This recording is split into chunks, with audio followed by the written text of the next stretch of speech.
Olá, seja bem-vindo ao meu canal. Eu me chamo Cecília Monte e vou estar trazendo conteúdos jurídicos para concurso, teses, para reforma tributária, OAB. Então, se você não se inscreveu, se inscreve aqui.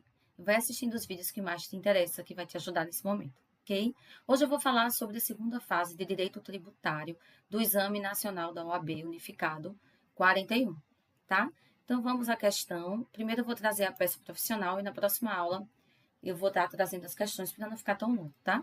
Então, a questão dizia o seguinte: José é aposentado pelo regime geral de Previdência Social desde 2020. Eu gosto de ir grifando, tá? Se eu estivesse fazendo a prova, eu já ia fazendo isso aqui. Foi diagnosticado como portador de neoplasia maligna, que é o câncer, em janeiro de 2022. Outra coisa que eu acho interessante, que eu sempre falo aos meus alunos, é para fazer a linha do tempo. Então, ó, o que foi em 2020? Aí eu gosto de colocar aqui. Ele foi aposentado. Aí em 2022 ele foi diagnosticado com a doença. E em 2023, comprovado diversos exames inequívocos, em janeiro de 2023, ele apresentou um pedido de isenção do imposto de renda, tá? Um pedido administrativo, ou seja, não foi judicial. A gente já sabe que ele queria isenção do imposto de renda sobre os proventos de aposentadoria. Mas o órgão administrativo competente negou. Aí você vai colocando aqui embaixo, tá? A aposentadoria. Aí aqui você coloca a doença, que vai ficar muito curto, mas aí você vai colocando os tópicos, tá? Porque aí você vai conseguir ver se foi um caso de questão de prescrição, decadência, esses detalhes que tem no tributário, tá? Todas as questões eu faço isso. Bom, ele negou o pleito sob a alegação de que tal doença lhe acometera após a sua aposentadoria, fato que lhe retiraria tal direito, deixando de analisar a documentação comprobatória da doença. Então, como eu já grifei aí, ó, disse que só se fosse antes da aposentadoria. Esse foi o argumento. Então, você já tem argumentos também para o que ele vai pedir mais adiante. E aí, sem recorrer, ele não entrou com recurso administrativo, ele ajuizou uma ação ordinária própria, juntando os mesmos documentos que antes foram apresentados administrativamente e levantados os argumentos jurídicos próprios. Pediu também a restituição do imposto pago desde a data do diagnóstico da doença. Já anota esse pedido, por isso que eu estou grifando, tá? A sentença, e aí vem o X da questão, né? Toda vez que fala em sentença, a gente já pensa em recurso.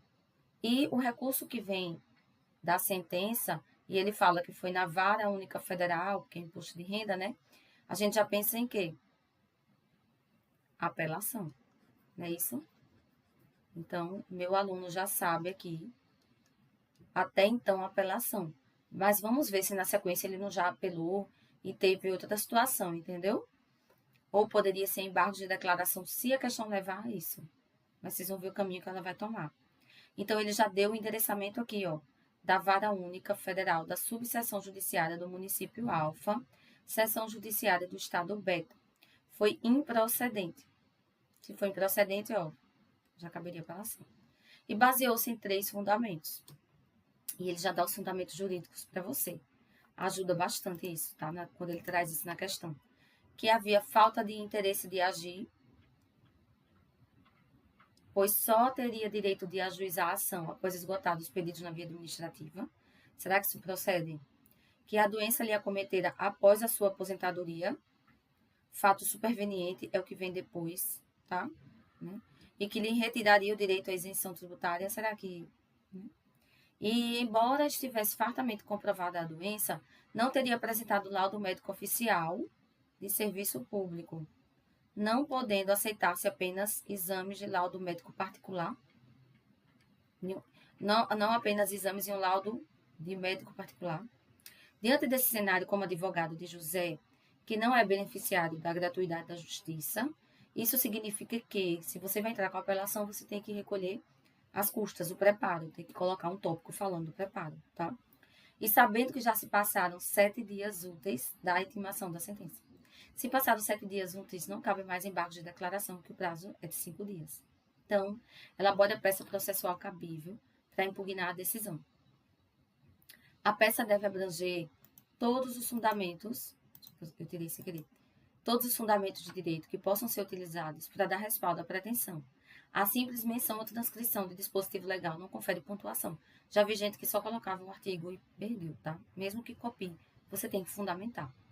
Então, eu gosto com os meus alunos que eles sempre me respondam as seguintes questões. Qual é a peça? A gente já identifiquei com vocês a apelação, tá? No nosso curso de Direito Tributário, eu não vou identificar de primeira. Eu vou fazer as perguntas e vocês vão direcionando comigo, ok? Quais são as partes? Qual é o prazo? Qual é o endereçamento? Quais são os fatos? Quais são as razões recursais? Ou seja, né, o que você vai argumentar no mérito? E quais os pedidos, tá? Então, voltando aqui, a peça a gente viu agora a apelação. Quem são as partes? Se ele está pedindo isenção do imposto de renda,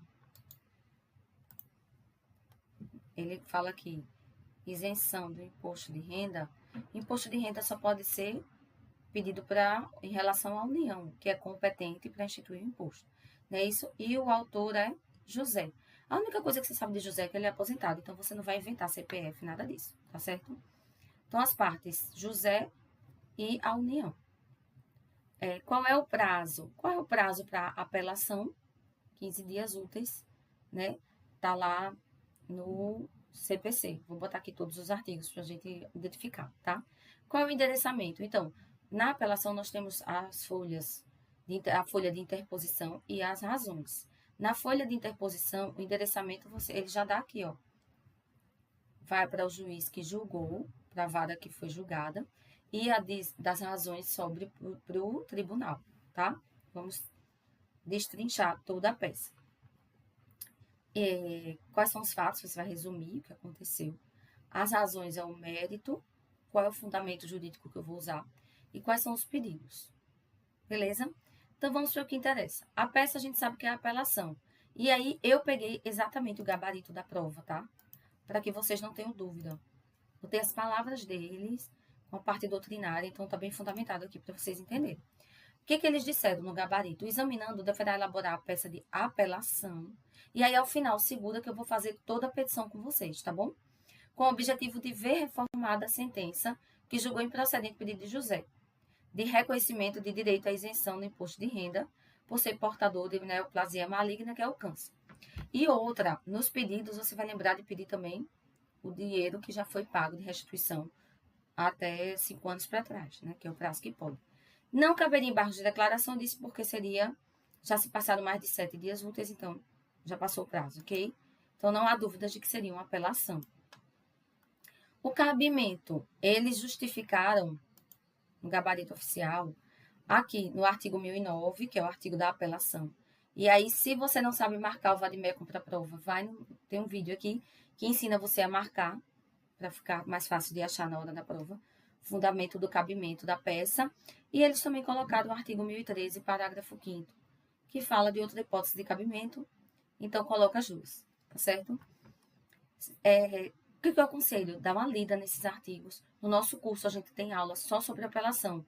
O que é cada artigo, como funciona, porque você tem que colocar. Então, se você tem interesse, manda mensagem aqui no nosso e-mail, tá? Ou no WhatsApp, ou direto na mensagem do Instagram, tá bom? Qual é o prazo? Tempestividade. Eu disse a vocês, né? O prazo está no CPC, é de 15 dias úteis. A gente chama tempestividade, para quem ainda tem dúvida. Artigo 1003, parágrafo 5º do CPC. Cecília, se eu esquecer de dizer o artigo, você perde ponto.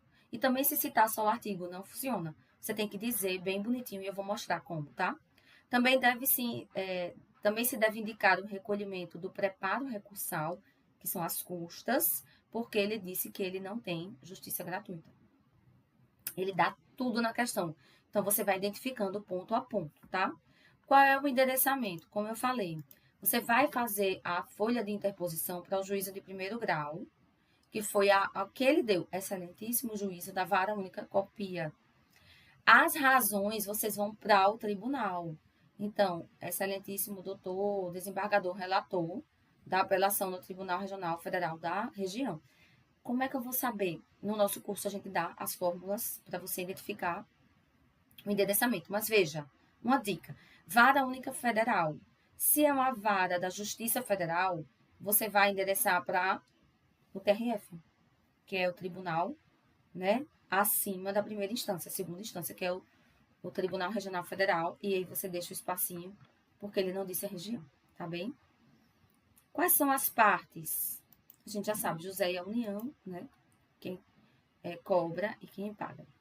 No caso, você é advogado de José, apelante e apelada, tá? São os termos usados na apelação.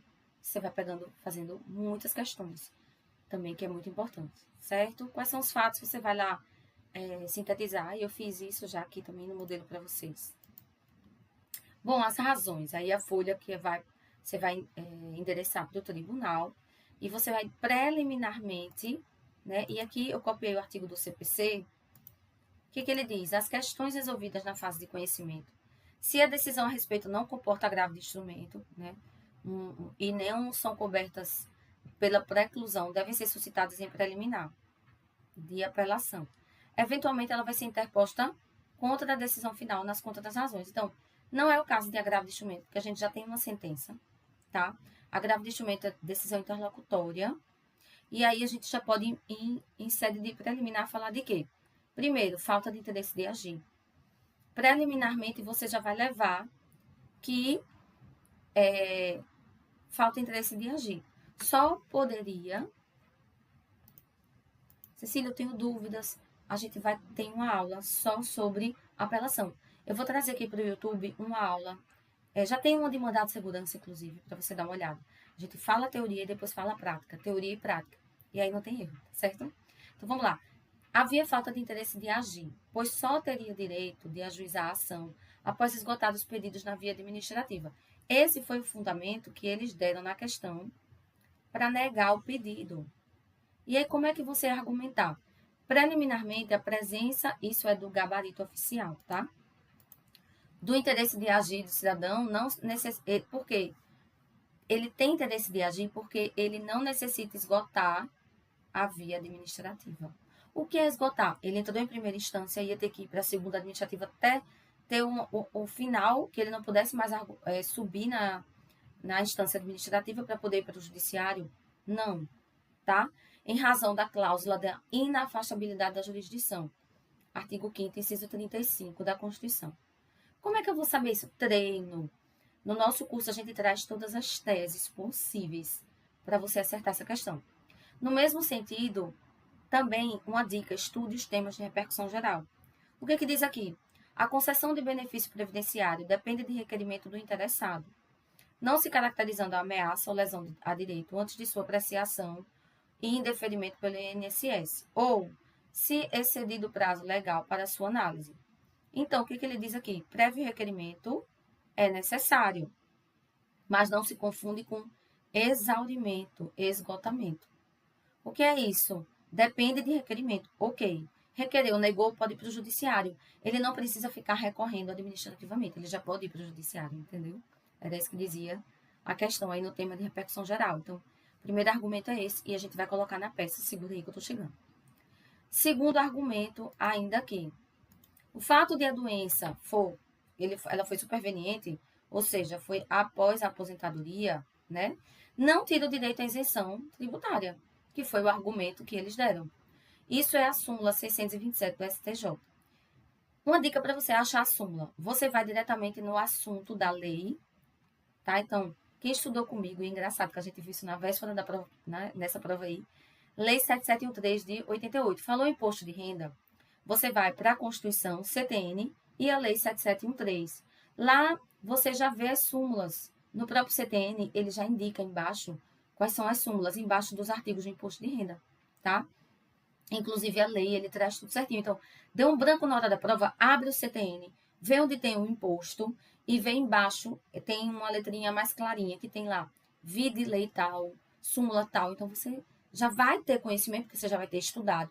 Já vai estar marcado com um clipe no seu vademecum que você vai acertar tranquilamente. Então, o artigo 6º, inciso 14 dessa lei, ele traz todos os casos de isenção do imposto de renda e quais são as doenças que trazem, que possibilitam essa isenção. Ou seja, ele não vai pagar quando ele estiver doente, tá? E a súmula 627 também, ela diz a mesma coisa. Então, o gabarito oficial diz que você poderia botar um ou outro, aluno meu coloca os dois. Então, diz assim, o contribuinte faz jus à concessão, manutenção de isenção do imposto de renda, não se lhe exigindo a demonstração de contemporaneidade dos sintomas da doença, nem recidiva da enfermidade. Ou seja, ele não precisava provar que já estava doente. A contemporaneidade quer dizer isso, entendeu? Então, não tem fundamento dizer que ele tinha que estar doente antes. Ou artigo 6º que diz, né, do inciso 14, que ele tem vários incisos, mas aqui é que diz o caso de doença para isenção do imposto de renda. Ficam isentos no imposto de renda os seguintes rendimentos percebidos das pessoas físicas: proventos de aposentadoria ou reforma motivada por neoplasia maligna. Que na questão ele deu o nome que está na lei e botou entre parênteses câncer, com base em conclusão de medicina especializada, mesmo que a doença tenha sido contraída depois da aposentadoria ou reforma. Tá vendo? É a letra da lei e da súmula. Então, uma ou outra, ou os dois, tá? Eu sou a aluna que coloca os dois. É desnecessária a apresentação de laudo médico oficial. Eles disseram que era necessária. Você vai desfazer todos os argumentos deles. Não é necessário, porque o magistrado ele vai entender suficientemente demonstrada a doença grave por outros meios de prova. Súmula 598 do STJ. Cecília, onde é que eu acho essa súmula? De novo, volta no CTN. Abre lá nos artigos do imposto de renda, se eu não me engano, 43. E aí lá embaixo vai ter as súmulas. E você já vai ter marcado ela anteriormente, porque você já vem estudando no seu código com clips, tá? Então fica tranquilo quanto a isso. Se você está perdido, você vai se achar. Nos pedidos, você vai dizer: admita o recurso, né, excelência, que sejam admitidos os recursos, que haja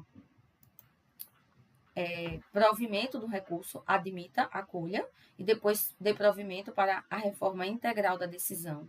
Inversão do ônus da sucumbência, que eles paguem no horário de sucumbência. Bom, e ao final, você vai requerer também o provimento do recurso por decisão monocrática. Por quê? Quem é meu aluno já estudou isso e vai estar tranquilo.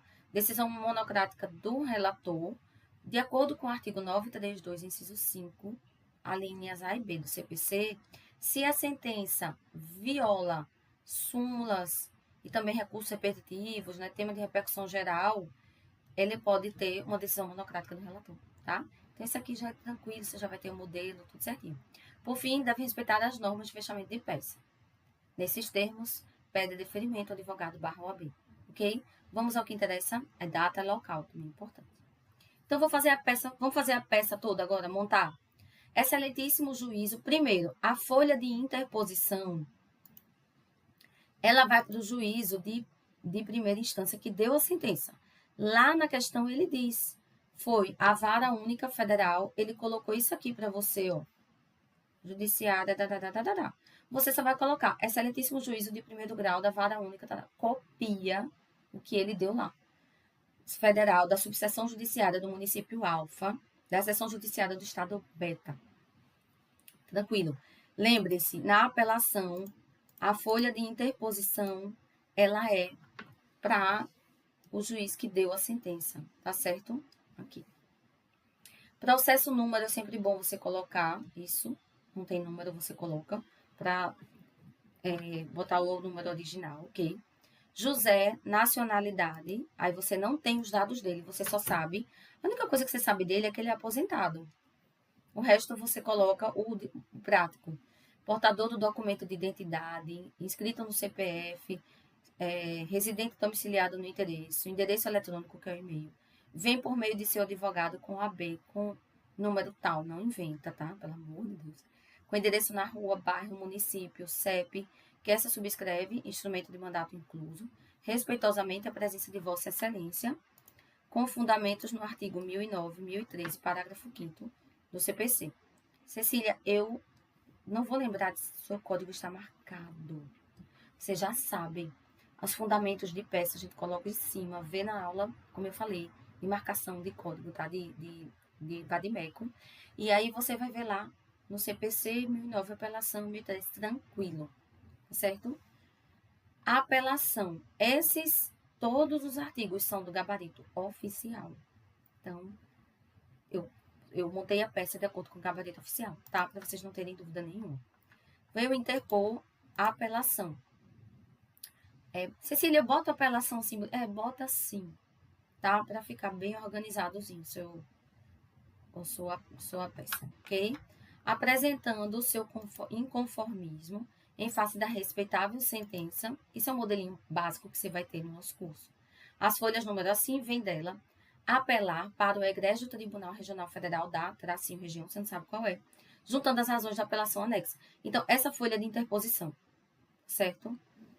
Os pedidos, vai ser sempre esse modelinho, Você só vai adaptar, tá?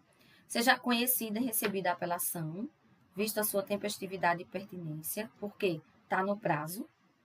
Não tem só se passar os 7 dias úteis e são 15. Seja recebida em seu duplo efeito, né? Suspensivo e devolutivo, que seja intimada a parte apelada para que seja oferecida contra as razões, a contra a razão, e juntada aos atos sejam remetidos à instância superior, ok? Termos em que pede deferimento, cidade, data, advogado, OAB. Bom, e na folha das razões, você vai endereçar para o tribunal, e lembra, pelo 932, inciso 5, né? Vai ser o desembargador relator da apelação. No tribunal, você deixa sempre tracinho, você não sabe a região, tá? Então, egrégio Tribunal Regional Federal da região. Isso é uma formalidade, certo? Ao excelentíssimo senhor doutor desembargador relator. Você deixa assim o endereçamento. Por que TRF? Porque foi juiz de primeira instância federal, ok? Na nossa aula, a gente vai destrinchando, quando for tratando de apelação, quais seriam os possíveis, se for civil, se for fazenda pública, quais são os endereçamentos. Então, fique tranquilo quanto a isso. Sempre você tem que dizer qual é o número do processo, quem é o apelante, quem é o apelado e qual é a origem, tá? As razões da apelação também, você coloca aí, razões de apelação, para ficar separados e ele identificar. Cecília, tem que ser dessa forma, esse é um modelo. Podem ter outros modelos, o importante é que você coloque os tópicos do gabarito oficial. Por exemplo, tem que ter o cabimento, tem que ter tempestividade, tem que ter o preparo. Você pode botar tudo num tópico só? Pode, não vejo empecilho, tá? Eu gosto de separar para lembrar que eu coloquei todos, entendeu? Então, do cabimento, a apelação é um recurso cabível e você não diz só que cabe apelação do artigo 1009, não. É recurso cabível para reforma de sentenças, tem que fundamentar tudo, tá? Coloca os artigos direitinho e fundamenta. Você vê que não ficou tão grande. A tempestividade, ou seja, está no prazo correto, porque o prazo, aí você diz que é de 15 dias, bota o artigo e bota que já se passaram 7 dias úteis da intimação da sentença, portanto, está dentro do prazo, tá? Isso está no gabarito oficial, como disse a vocês.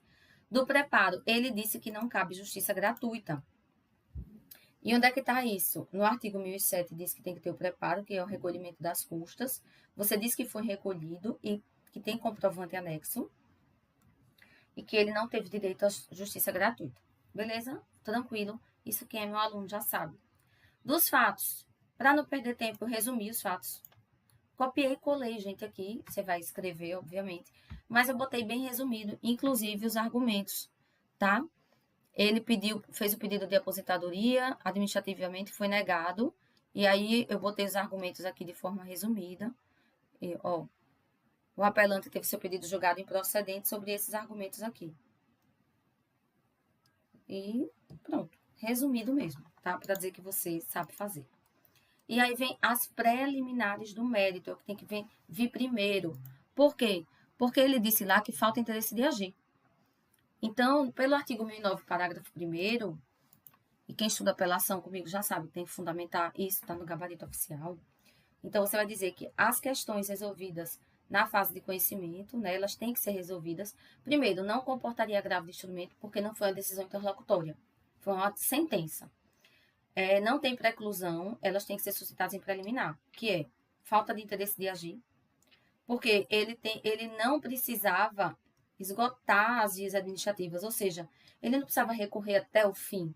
Ele teve um pedido administrativo negado, ele já pode ir para o judiciário. Isso é cláusula de inafastabilidade de jurisdição, artigo 5º, inciso 35.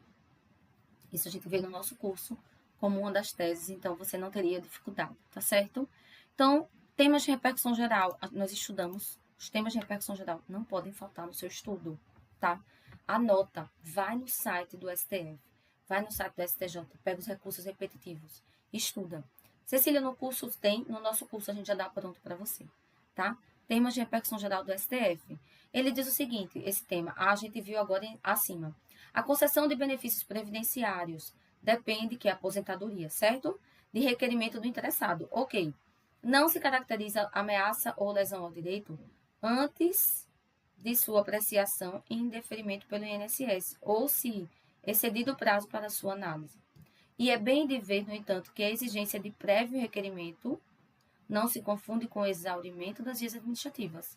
Então, ele pedindo previamente a isenção do imposto de renda da aposentadoria, né, não teria problema, ele não teria que administrativamente esgotar todas as vias, porque a aposentadoria é um benefício previdenciário, tá certo? Então, no mérito, ele diz o fato de a doença, aí pronto, a gente já tratou, né, do tema de repercussão geral, da legitimidade, do interesse de agir, aqui. Agora, a gente vai falar do mérito em si, que é o caso da doença. Ele teve a doença após a aposentadoria e a súmula 627 do STJ, ela diz o seguinte, ele tem direito à isenção do imposto de renda, não exigindo que ele tenha a doença ao mesmo tempo que foi se aposentar. Ela pode vir depois. E também se justifica no artigo 6º, inciso 14 da Lei 7713 de 88, que quem estuda imposto de renda sabe como é que a pessoa estuda. Na segunda fase da OAB, a gente já tem, isso é uma tese pronta, já caiu em várias provas, tá, gente? Chega até a ser repetitiva. E aí ele diz, ó, é isento de imposto de renda que a própria lei diz neoplasia maligna. Então, tranquilo. A prova disse ou o gabarito oficial, mas eu colocaria os dois, ok? E ainda, não há necessidade de laudo oficial pela súmula 598. Você justifica e bota a súmula. Não é só copiar a súmula e nem é só botar o número da súmula. Também não adianta fundamentar sem dizer qual é a súmula. Ok? Dos pedidos, diante do exposto, como a gente viu anteriormente, requer admissão do recurso, provimento do recurso para a reforma integral da decisão recorrida, inversão do ônus da sucumbência para que eles paguem os advogados, e provimento do recurso por decisão monocrática do relator, justifica no CPC, uma vez que a sentença viola as súmulas e tema de repercussão geral. Termos em que pede deferimento, cidade, data, advogado ou OAB. Ficou aí embaixo, mas dá para vocês saberem.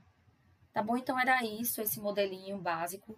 Tem outros, não significa que tem que ser só esse, significa que você tem que abordar os principais tópicos que a gente estuda no curso regular e para a segunda fase, tá bom? Espero ter ajudado vocês. Qualquer dúvida, me coloco à disposição, vou deixar meu e-mail aqui embaixo. Se você não se inscreveu, não deixe de se inscrever. Beijo, até a próxima.